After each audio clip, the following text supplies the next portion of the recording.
Bueno, muchas gracias, buenas noches a todos. Agradecer a la organización, especialmente a Franco la invitación, a Maxi también. Y decir, voy a parar y me voy a sentar probablemente, porque sé que como soy el último que va a disertar, ya van a esperar como con más ansiedad todo esto, y capaz me prestan un poquito más de atención, porque uno sospecha que ya a esta altura de la semana y del día es como que ya está, ¿no? Fue. Todo lo que se dijo debe ser suficiente.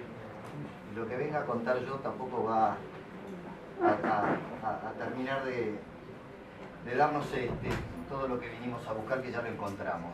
Pero sí, agradecer la invitación y decir, dicho sea de paso, que me encontré con mucha gente amiga, me encontré con muchos conocidos, gente que hacía mucho tiempo que no veía.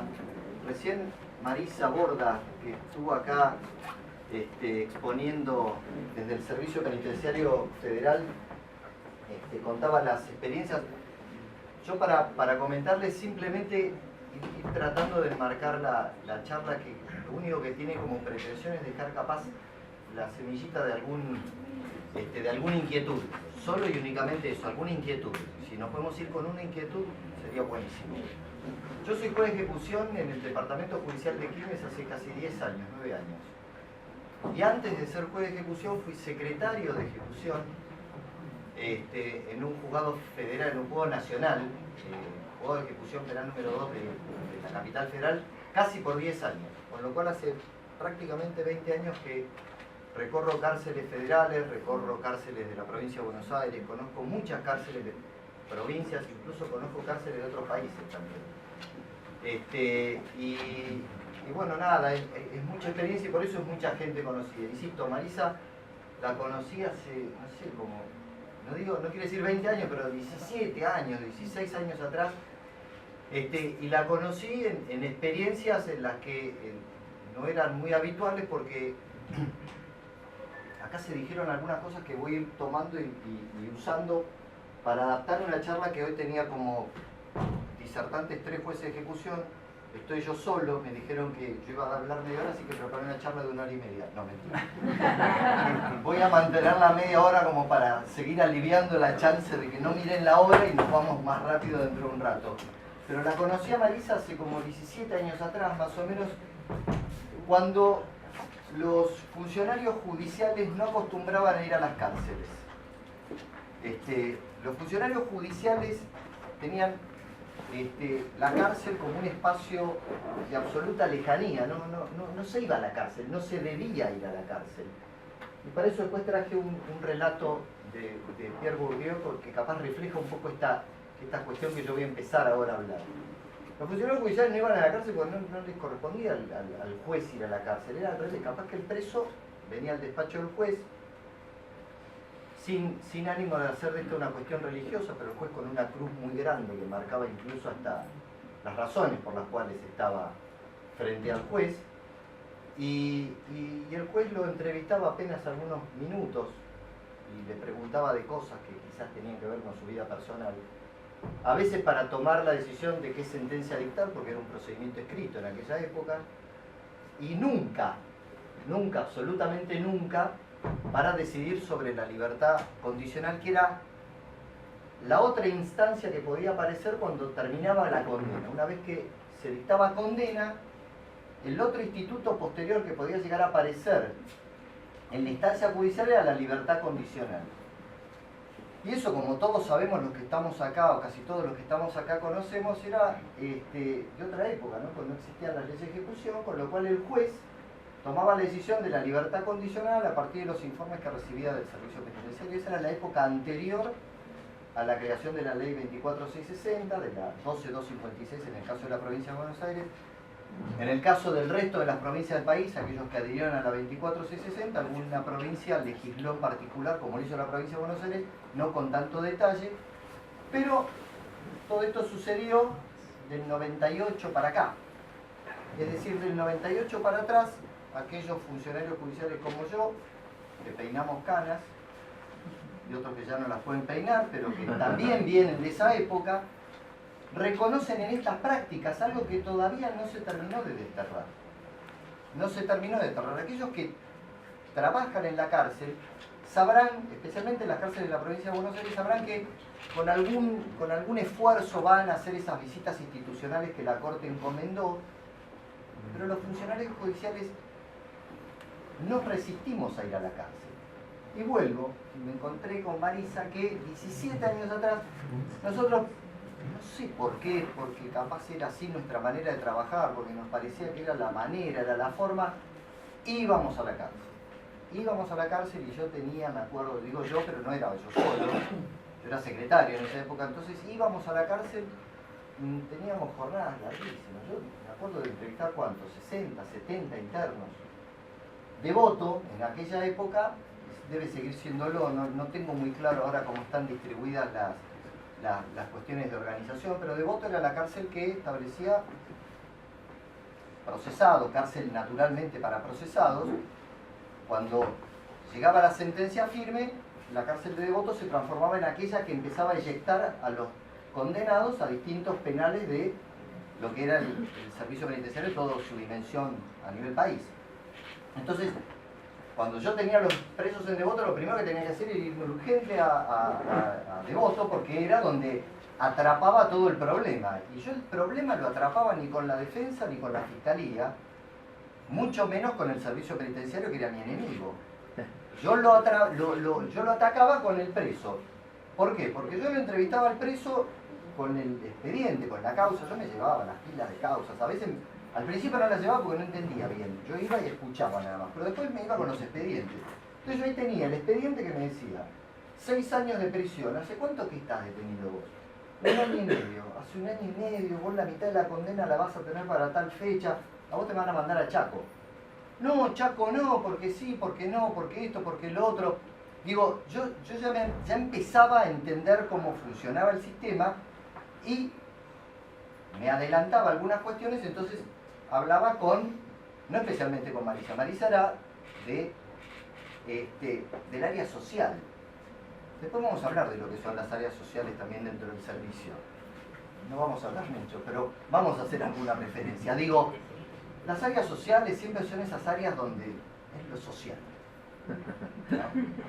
No escuchemos tanto lo social, la seguridad es mucho más importante.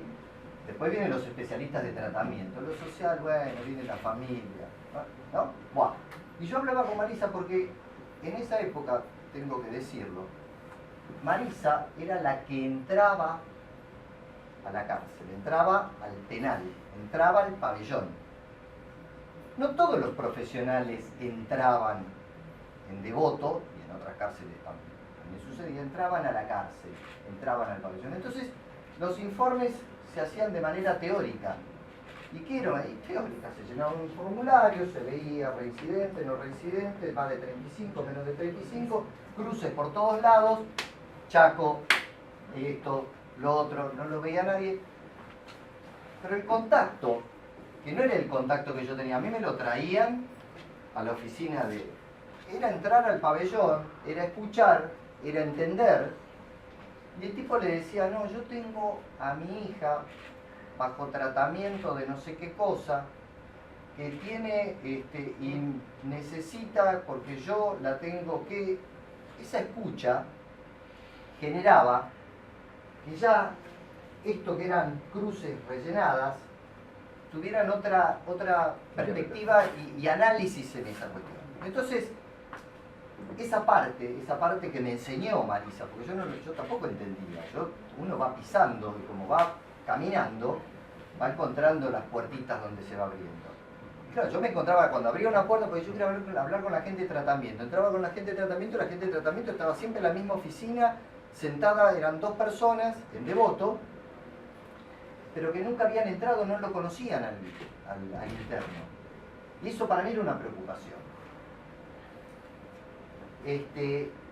Entonces, bueno, digo Marisa porque me la encontré a Marisa acá y ahora hablo de ella. Pero también me pasó con Julio. Lo encuentro acá, Julio Aparicio, y yo fui profesor de Julio. Julio tenía una cátedra en la universidad y un día me invita, y claro, me invita porque yo trabajaba en el juzgado. Me dice, bueno, andate a la Kennedy a dar clases, qué sé yo, me voy a dar clases a la Kennedy.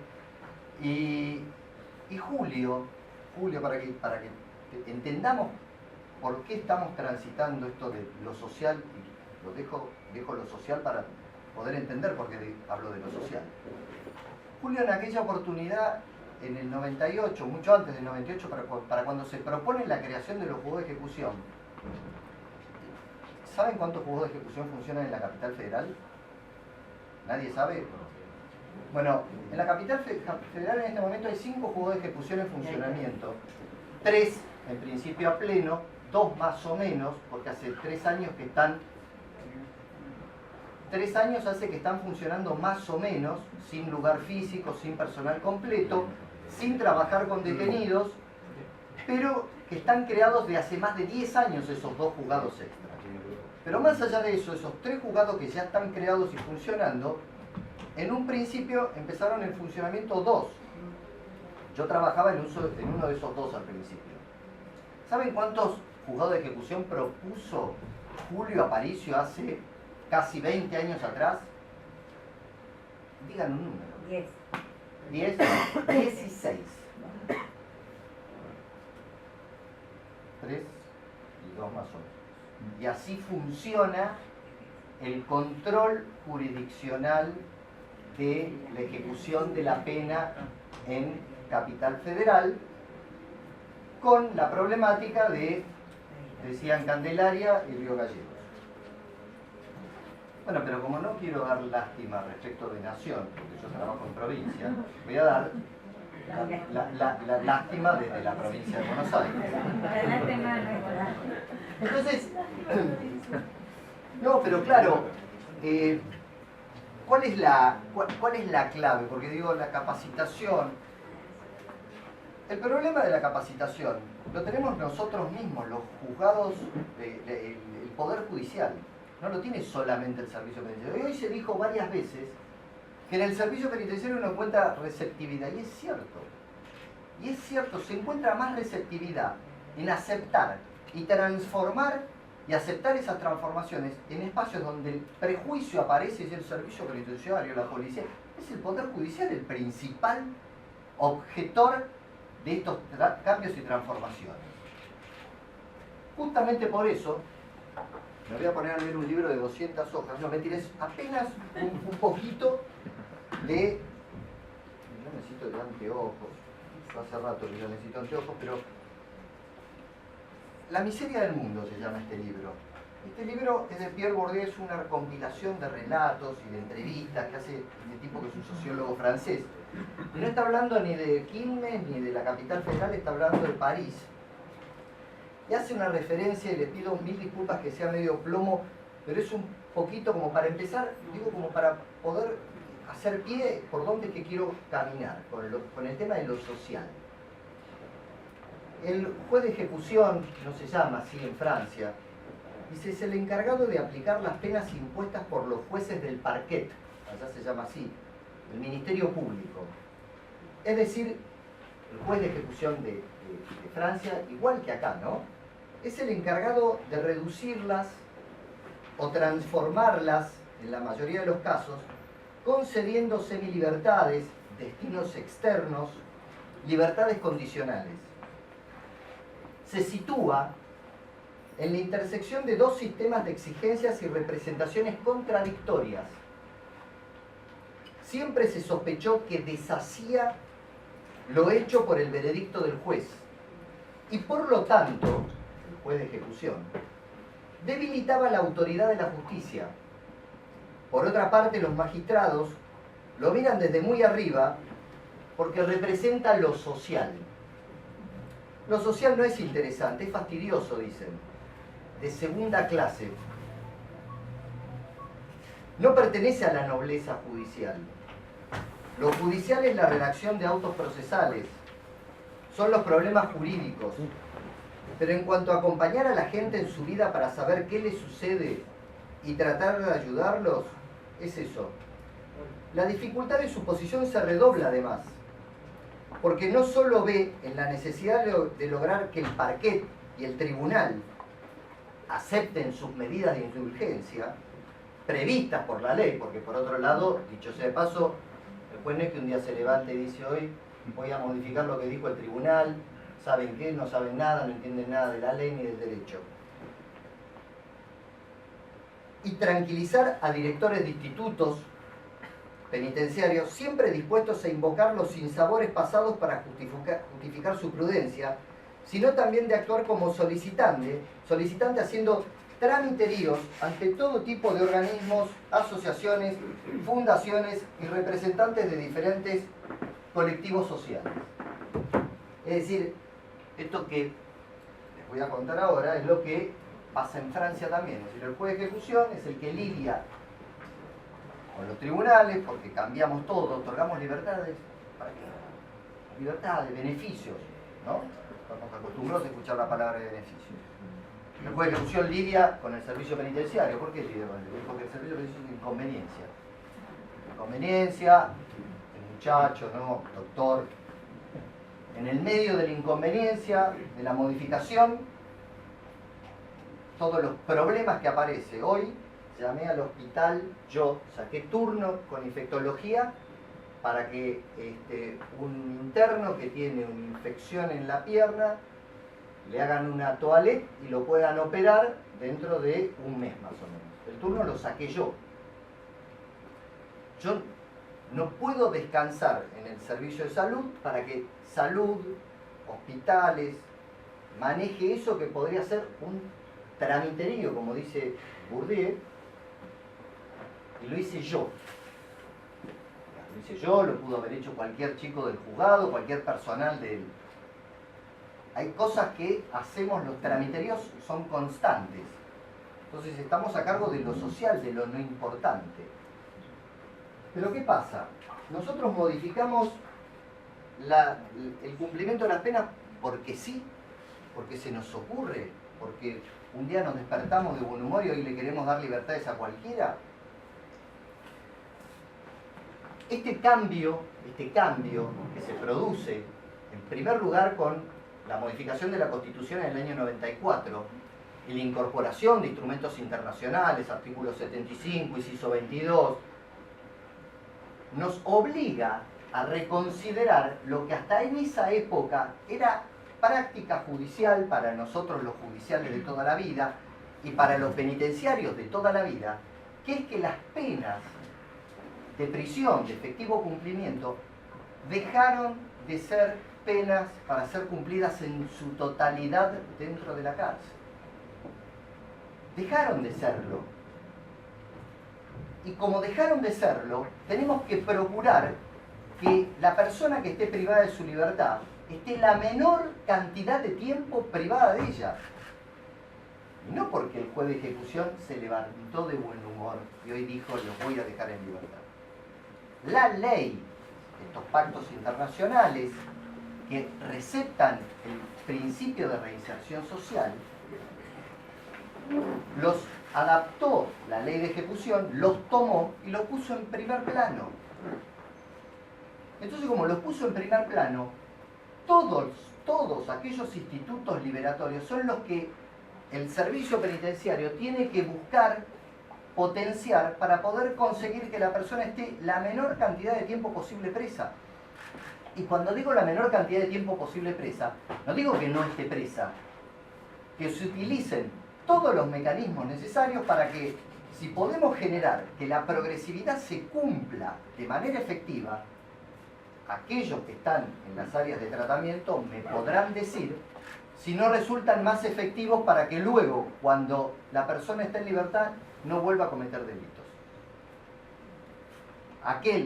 Según las estadísticas, aquellos que se someten a tratamiento penitenciario, que consiguen someterse a tratamiento penitenciario, son las que tienen menos chances de volver a cometer delitos.